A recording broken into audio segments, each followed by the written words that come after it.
programmée dans le cadre du Fonds commun au titre des conventions 2018-2019 signées avec l'Agence nigérienne de financement des collectivités territoriales ANFICT. Il y a de cela 14 mois, nous étions ici même pour le lancement de ces travaux et on avait fait la promesse qu'un jour on reviendra pour voir la finition de ces travaux.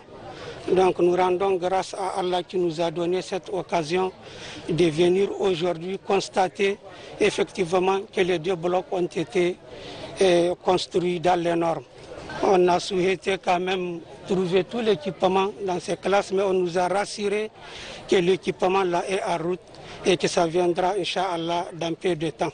Nous faisons donc confiance aux responsables du conseil régional qui ont, à travers le Fonds commun de l'éducation, opté pour la localité de Tounfafi pour la construction de ces 2 blocs de classes.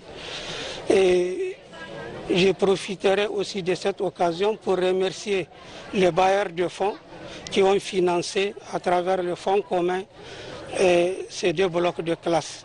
Et je vais lancer un appel aux parents d'élèves et aux élèves eux-mêmes pour qu'ils prennent soin de ces joyaux, je dirais, dont ils ont bénéficié.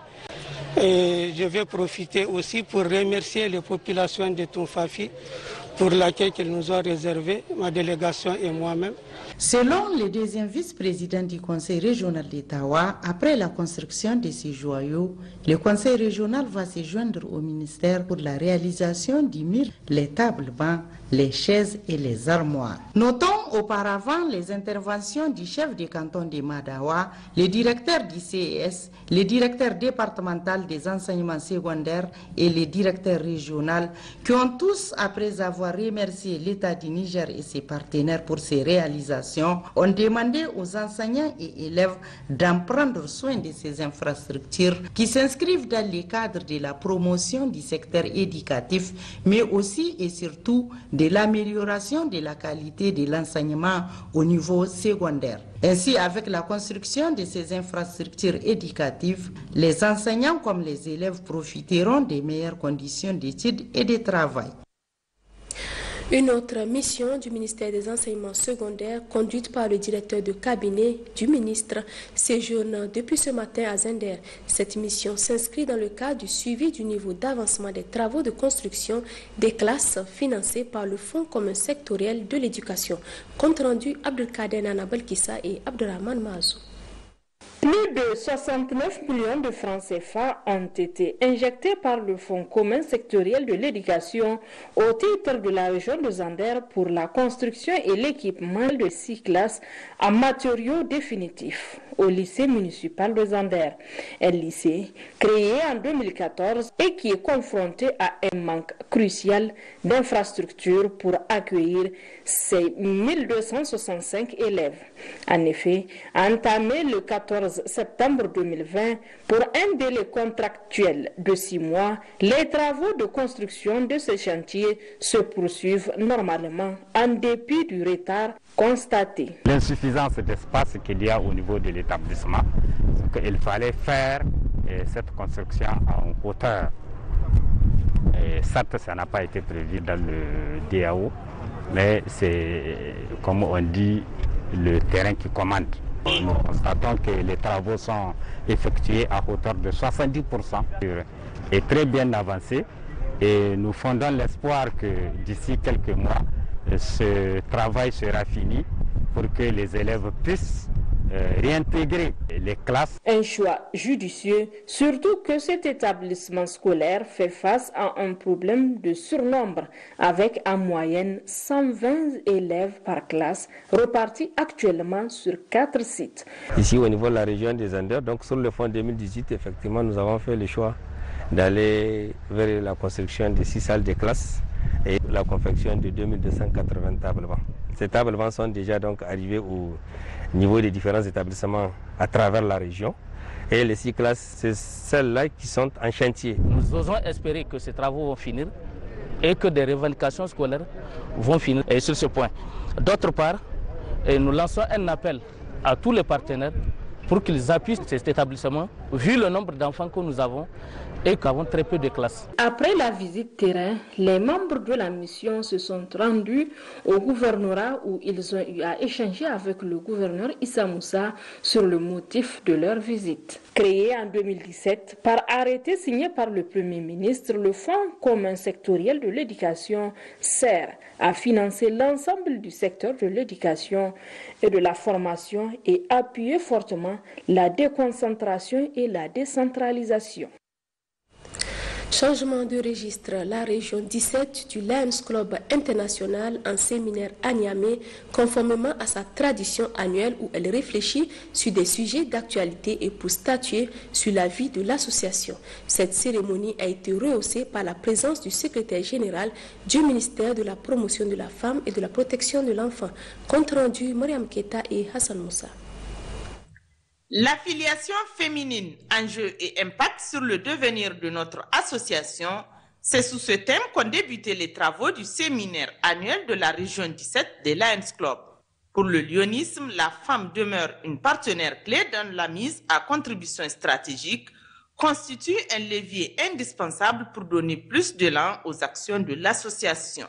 L'affiliation féminine n'est devenue une réalité au Lions Club international qu'en 1987, soit 70 ans après sa création. À ce jour, les femmes représentent 27% de notre région 17, 32,8% du district 403A1, 34,89% de l'effectif total de notre district multiple, et l'un des objectifs majeurs est de faire accroître l'effectif des femmes et des jeunes. En 2018, soit 102 ans après la création du Youth Club International, une femme a été élue pour la première fois présidente internationale. Gudrun Ivadotir, et c'est elle qui a lancé le programme New Voices pour célébrer la contribution des femmes et promouvoir la parité hommes-femmes au sein de notre organisation. La promotion de la parité hommes-femmes dans nos clubs est devenue un objectif à atteindre, notamment en raison de meilleures performances réalisées par les femmes encore sous-représentées au sein de notre organisation. Comme vous le savez, quand les femmes vont bien, les pays vont mieux, les communautés se portent mieux, de même que les familles. Quand on parle de leadership, on évoque cette capacité à inspirer la confiance, à guider les autres, à les influencer pour devenir à terme eux-mêmes leaders. Une plateforme de partage d'idées nouvelles, dite Initiative Nouvelle Voix, est aussi créée, a annoncé Hassan Barazé, président Région 17, et vise à encourager les clubs à être innovants et dynamiques pour favoriser le développement personnel et professionnel de chacun. Initiative et engagement sont tous appréciés par l'ambassadeur de l'Italie au Niger, Marco Principe, et le secrétaire général du ministère de la Promotion de la Femme et de la Protection de l'Enfant, invité pour la circonstance. Hachim Abdul Karim s'est réjoui du choix du thème pour ce séminaire qui témoigne de l'importance de la place de la femme dans les Lions et Léo Club et qui cadre avec la politique de son ministère en matière de la promotion de la femme. Minute de médiation, hymne national et hymne du district, témoignages des femmes leaders ont marqué l'ouverture de ce séminaire qui aura à son agenda également d'autres communications sur le thème de cette rencontre annuelle de la région 17, les Lions et Léo Club pour un leadership féminin fort. De ce geste magnanime, la remise de 200 kits d'hygiène au profit des filles du CS Amadou Modjeli, communément appelé CG4, une initiative de l'amicale des anciens élèves du CG4, un acte salué par les récipiendaires. D'autres précisions avec Eminel Kassouma Amadou sur les images de Bachir Abou. À travers ce geste de 200 kits d'hygiène pour les jeunes filles, l'amicale des anciens élèves du CEG4 entend exprimer son attachement à la scolarisation des filles en vue de les soutenir à franchir l'étape de maturation. Notre association, forgée dans ce sentiment de gratitude à l'endroit de cet établissement et des enseignants, des directeurs qui se sont succédés, se bat avec les moyens de bord. de ses membres pour manifester et célébrer autant que faire se peut chaque fois ce lien indéfectible auquel nous convions les plus jeunes. La cérémonie qui nous réunit aujourd'hui s'inscrit dans cette dynamique. En effet, nous nous sommes engagés à être aux côtés des filles et des garçons du CS Amadou Modjali pour contribuer à l'amélioration des enseignements-apprentissages dans la mesure de nos moyens. Notre amicale, dans sa feuille de route, s'est focalisée aussi sur la promotion du genre, notamment en son volet scolarisation des filles. Et c'est dans ce sens que d'ores et déjà, nous avons procédé à des travaux de réfection des toilettes des filles, infrastructure dont l'absence est un facteur interne du faible niveau des performances des filles. Le présent don de 200 kits d'hygiène pour jeunes filles, qui est un geste personnel de notre camarade Hassana Halidou, ambassadrice de notre pays aux États-Unis d'Amérique de 2015 à 2019.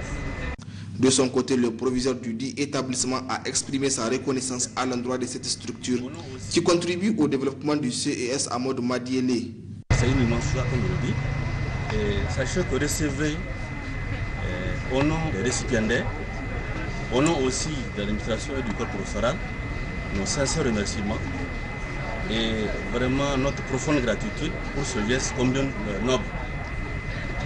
Tout en espérant que ces récipiendaires puissent en faire bon usage. Abondant dans le même sens, la déléguée des récipiendaires a profité de l'occasion pour saluer cet acte de bienfaisance. Nous sommes sincèrement reconnaissants et nous espérons que l'amicale sera désormais à nos côtés pour nous accompagner dans notre formation scolaire. Encore une fois, merci chers parents. L'amicale des anciens élèves du CEG4 a adressé sa juste appréciation au corps administratif et enseignant pour leur esprit de collaboration. L'antenne régionale du Fonds d'appui à la formation professionnelle et à l'apprentissage FAFPA a procédé jeudi dernier à Agadez à la remise officielle de kits d'accompagnement collectif à plusieurs jeunes. Des kits qui leur permettront d'être à leur propre compte. C'était sous la supervision de la délégation spéciale de la commune urbaine d'Agadez. Compte rendu à Sadek Algabit et Bachir Harouna. Ils sont au nombre de 35, filles ou femmes et garçons de la capitale de l'Aïr, à bénéficier de cet accompagnement collectif afin de pouvoir mener à bien leurs activités dans lesquelles le Fonds d'appui à la formation et à l'apprentissage FAFPA les a déjà formés dans leurs filières respectives. Les filières concernées sont la couture, la mécanique auto, la pâtisserie, la menuiserie métallique et l'électricité bâtiment. Dans le cadre de l'accompagnement des jeunes qui sont formés, et les FAFPA a décidé de les accompagner afin de les constituer en groupement de 4 à 5 jeunes afin qu'ils puissent maintenant continuer à travailler ensemble pour lutter contre maintenant le chômage et continuer leur activité pour que les jeunes puissent s'insérer notamment dans les filières qui sont formées dedans. Au-delà des jeunes, le FAFPA a tenu à appuyer le CFPT d'Agadez pour l'aider à se doter de matériel en vue d'exercer sa mission d'encadrement. Les appuis viennent à peu nommer dans le cadre de ce fonds commun d'appui à la formation professionnelle et à l'apprentissage, qui est un fonds public, n'est-ce pas, d'accompagnement et d'insertion de jeunes à travers la formation et le kit, ça peut être des kits individuels ou des kits collectifs. Conformément au slogan du FAFPA, un jeune, un métier. Donc tous ces jeunes-là maintenant viennent vraiment de franchir une nouvelle étape dans leur vie, pour exercer un métier avec lequel ils vont gagner leur vie. J'appelle tous les autres partenaires qui sont là donc d'emboîter les pas au FAFPA pour former et accompagner les jeunes à l'insertion. Il faut préciser que cette initiative de l'antenne régionale du FAFPA d'Agadez a été entièrement financée par l'État du Niger pour contribuer à la création de conditions de lutte contre le chômage des jeunes à travers l'apprentissage, mais aussi la formation de ces derniers dans plusieurs filières professionnalisantes, leur ouvrant du coup de nouvelles perspectives. Allons à Dosso où se tient une assise sur la gestion à base communautaire des risques de catastrophe, un atelier national de corroboration qui a eu lieu ce matin. Plus de détails avec Mano El Hassido et Harissou Garba. À l'ouverture de cet atelier national de collaboration sur la gestion à base communautaire des risques de catastrophe organisé à Dosso par les jeunes volontaires pour l'environnement du Niger, JVE Niger, avec l'appui technique et financier du réseau mondial d'organisation de la société civile pour les risques de catastrophe GNDR et l'ISAID, le directeur exécutif JVE Niger, dans son mot de bienvenue, est revenu sur l'objectif de cette session. L'atelier de Dosso a pour objectif de rassembler ces différentes parties prenantes tout en privilégiant les membres aussi du réseau, mais c'est aussi de permettre de présenter globalement les résultats acquis durant les 3 ans de mise en œuvre de ces projets et en définitive de parvenir ensemble à définir les perspectives post-projet. Pour le secrétaire général de la région de Dosso qui a officiellement ouvert les travaux, la création d'un ministère en charge de la gestion des risques de catastrophe démontre la volonté des plus hautes autorités du pays à être proches des communautés. Les catastrophes deviennent de plus en plus récurrentes au Niger.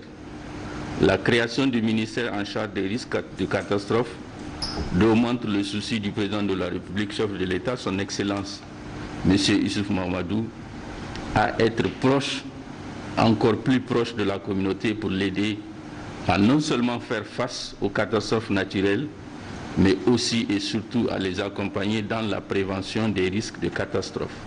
Il est essentiel que les risques de catastrophe soient intégrés au niveau de la planification et la programmation du développement à long terme.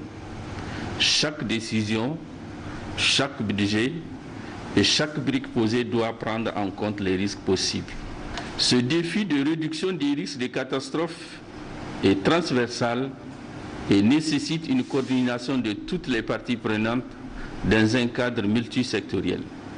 Pour y arriver, il est important que l'État, organe de décision, et les partenaires techniques et financiers facilitent l'appropriation, l'extension et l'intégration dans les politiques nationales et régionales. M. Assoumana Amadou a par la suite remercier JVE Niger et ses partenaires dont GNDR et l'ISAID pour avoir initié et organisé cet atelier qui contribuera à la prévention et gestion des risques de catastrophe. Depuis quelque temps, la Chambre des métiers d'artisanat du Niger veut édifier les acteurs concernés sur les textes d'application du Code communautaire de l'artisanat dans l'espace UEMOA.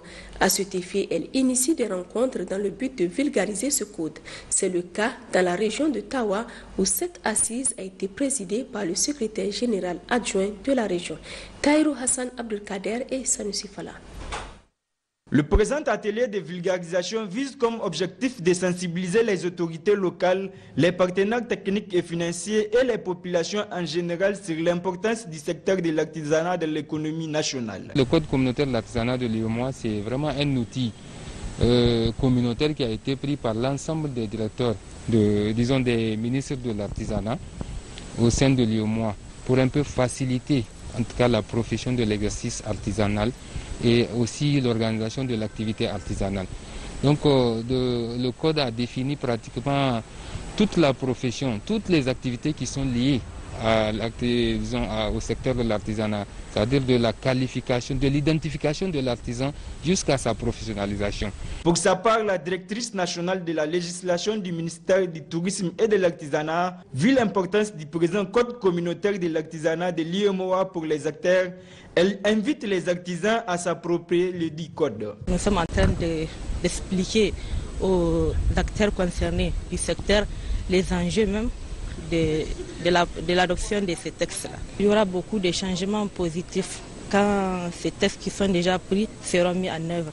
Les artisans seront mieux organisés, ils seront reconnus, ils seront structurés. Le secrétaire général adjoint du gouvernorat d'Ottawa a salué cette initiative qui s'inscrit dans le cadre de la mise en œuvre de la politique nationale de développement du secteur de l'artisanat et des engagements communautaires auxquels le Niger a souscrit. C'est ainsi que fut créée par loi 2013-33 du 5 juin 2012 la Chambre des métiers de l'artisanat du Niger, SEMANI, et a adopté plusieurs textes réglementaires, notamment ceux d'application du Code communautaire de l'artisanat de l'UEMOA.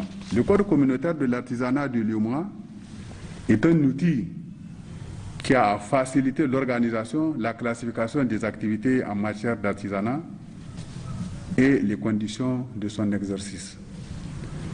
Il a aussi déterminé le statut fiscal de l'entreprise artisanale et le régime de comptabilité, tout en contribuant à l'amélioration du niveau de qualification, la protection sociale et un meilleur accès au marché public. Il convient de noter qu'après le secteur rural, l'artisanat représente le second pourvoyeur d'emplois et contribue pour près de 20% au PIB national. La vulgarisation du code communautaire de l'artisanat dans l'espace UEMOA était également au centre d'une rencontre à Maradi. Il s'agit ici aussi d'édifier les différents acteurs concernés sur les textes d'application de ce code. Les détails avec Aminata Ali Hassan et Issoufou Suleiman. Ce présent atelier d'une journée a pour objet de sensibiliser et de vulgariser le code communautaire de l'artisanat CCA de l'Union économique et monétaire ouest-africaine. Cet atelier est une occasion pour les participants de découvrir et d'apprécier le secteur de l'artisanat en général et les différents textes adoptés par le ministère. Le code communautaire de l'artisanat, c'est un certain nombre de dispositions que l'UEMOA a adoptées le 27 mars 2014 à Yamoussoukro en Côte d'Ivoire. L'objet de notre présence, c'est en tout cas essayer d'informer les gens sur ce qui les attend à travers ce code, parce que l'artisanat, c'est un secteur transversal qui concerne. C'est pour que les gens soient au courant de l'existence, de la présence de ce code. En ouvrant les travaux de cet atelier, le représentant du gouverneur de la région de Maradi, Laoli Mahamankaouje, a souligné qu'à l'instar de beaucoup de pays africains, au Niger, l'artisanat reste incontestablement une composante essentielle du secteur privé, contribuant à plus de 20% du PIB du Niger, d'où l'importance qu'accordent les autorités de la 7e République qui œuvrent inlassablement et quotidiennement pour l'amélioration des conditions de vie de nos laborieuses populations à travers le programme de la Renaissance Acte D qui accorde une place de choix au secteur de l'artisanat. L'artisanat est un secteur très diversifié par excellence. Les activités de l'artisanat au Niger sont réparties dans 8 branches d'activités composées de 40 corps de métiers comprenant 291 métiers, ce qui n'est pas une mince affaire. Il touche presque tous les foyers sur le territoire nigérien et constitue un levier fort de lutte contre la pauvreté, le chômage et même l'immigration. Ainsi, le secteur de l'artisanat est considéré par l'Union économique et monétaire ouest-africaine, l'UEMOA, comme la première industrie économique dans cet espace-là. Laoli Mahamankaouje a, au terme de son allocution, adressé ses vifs remerciements aux partenaires qui interviennent dans ce secteur et des encouragements à l'endroit des artisans. Autre aspect de cette édition, Zender n'est pas en reste, la vulgarisation du code communautaire de l'artisanat de l'espace UEMOA au cœur d'une rencontre. Rencontre organisée toujours par la Chambre des métiers d'artisanat du Niger par le biais de sa direction régionale de Zender ce matin. Abdelkader Nana Balkissa, Laoli Ouseni.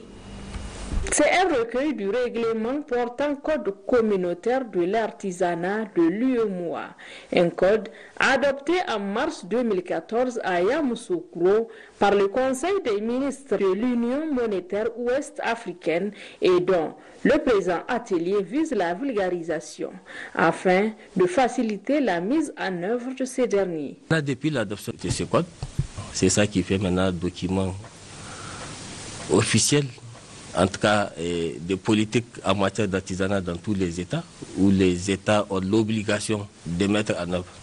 Mais seulement, pour une meilleure effectivité de sa mise en œuvre, le Code fait obligation aux États de prendre un certain nombre de textes d'application. Pour l'essentiel, la majorité des textes importants, en tout cas qui doivent régir, permettre d'assurer les minimums, ont été pris. On a profité pour faire un recueil de tous ces textes qui va faciliter en tout cas la mise en œuvre de ce code. Contribuant à plus de 20% au produit intérieur brut PIB, l'artisanat demeure une composante essentielle du secteur privé, selon le conseiller technique du gouverneur représentant le gouverneur empêché. L'artisanat au Niger en général et dans la région des Zender en particulier est un secteur pourvoyeur d'emplois, car il occupe plus de 900 000 personnes sur toute l'étendue du territoire. C'est une activité qui touche presque tous les foyers. Cet atelier, dont le thème est la vulgarisation du code communautaire de l'artisanat de l'Imoire et ses tests d'application adoptés par le Niger, s'inscrit parfaitement dans les objectifs visés par la Chambre des métiers d'artisanat dans la nouvelle structuration du secteur de l'artisanat. Il permettra sans nul doute aux artisans et aux partenaires du secteur de l'artisanat de connaître de façon exhaustive les nouvelles branches créées par le règlement d'exécution numéro 04/2008 de l'IMOA qui caractérise le secteur de l'artisanat afin de mieux orienter les appuis qu'ils apportent à ce secteur combien important pour l'économie régionale et nationale. Autre intervention, c'est celle du secrétaire général de la ville de Zander, Mahaman Gentil, qui dans son intervention a relevé l'importance de cet atelier, surtout que la cité du Damagaram, de par son histoire, constitue un potentiel énorme en matière du tourisme et de l'artisanat. 23e Assemblée générale ordinaire de l'ONG DME ce matin à Zender. Une rencontre qui statuera sur les activités de l'ONG. C'était sous la présidence du secrétaire général de la région en présence du président du conseil d'administration de la dite ONG. Compte rendu Maman Lawali Chilo et Lawali Ousseini. Il s'agira aux participants de cette 23e Assemblée générale ordinaire de l'ONG DME développement pour le mieux-être de procéder à l'adoption du procès verbal de l'Assemblée générale ordinaire 2019, la présentation et l'adoption du rapport annuel d'activité 2020, la présentation et l'adoption du rapport financier de l'exercice 2020, la révision des textes fondamentaux de l'ONG et le renouvellement des membres du conseil d'administration pour un mandat de 2 ans. C'est pourquoi dans son mot introductif, le président du conseil d'administration de l'ONG DME, Sermato, a rappelé que leur structure a participé à l'amélioration du mieux-être de la population nigérienne avec la mise en œuvre de 18 projets au niveau de 49 communes des régions de Difa, Tilaberi, Zender, Maradi et Tawa, avec l'appui financier de ses partenaires techniques et financiers dans les domaines des réalisations des infrastructures, la sensibilisation et le plaidoyer. L'année 2020 a été une année de grande incertitude sur le plan de la mise en œuvre des actions planifiées avec l'appui de nos partenaires. La pandémie de la Covid-19 a fortement perturbé l'exécution de notre planification tout au long de l'année. Toutefois, des plans de contingence ont été activés sur certains projets avec quelques activités de mitigation pour permettre une mise en œuvre plus ou moins respectueuse de la planification et l'intégration des mesures barrières dans le paquet d'activités. Procédant à l'ouverture de cette 23e Assemblée générale ordinaire, le secrétaire général adjoint de la région de Zender, Salah Abdou Kogo, s'est focalisé sur les réalisations de l'ONG DME qui s'élève au cours de l'année 2020 à 1,392 307 477 francs avec une mobilisation effective au 31 décembre de cette même année d'un montant de 1,62 723 960, soit un taux de 73,32%. L'ONG DME réalise depuis 23 ans des activités dans les domaines de l'eau, hygiène et assainissement, l'environnement et la gestion des ressources naturelles, la sécurité alimentaire et les moyens d'existence et la protection sociale. Les activités ainsi conduites cadrent parfaitement avec les différents axes du programme de Renaissance Acte 2 de son Excellence El Hadji Issoufou Mamadou, président de la République, chef de l'État. Notons qu'auparavant, les participants à cette Assemblée générale ont eu droit à une projection des réalisations physiques de l'ONG DME, suivie d'une remise d'un témoignage officiel de satisfaction à Ibrahim Paul Aloma, animateur de l'ONG, pour son abnégation et son professionnalisme sur le plan du travail. Occasion aussi pour certains partenaires techniques et financiers de l'ONG DMIE de renouveler leur confiance à cette structure.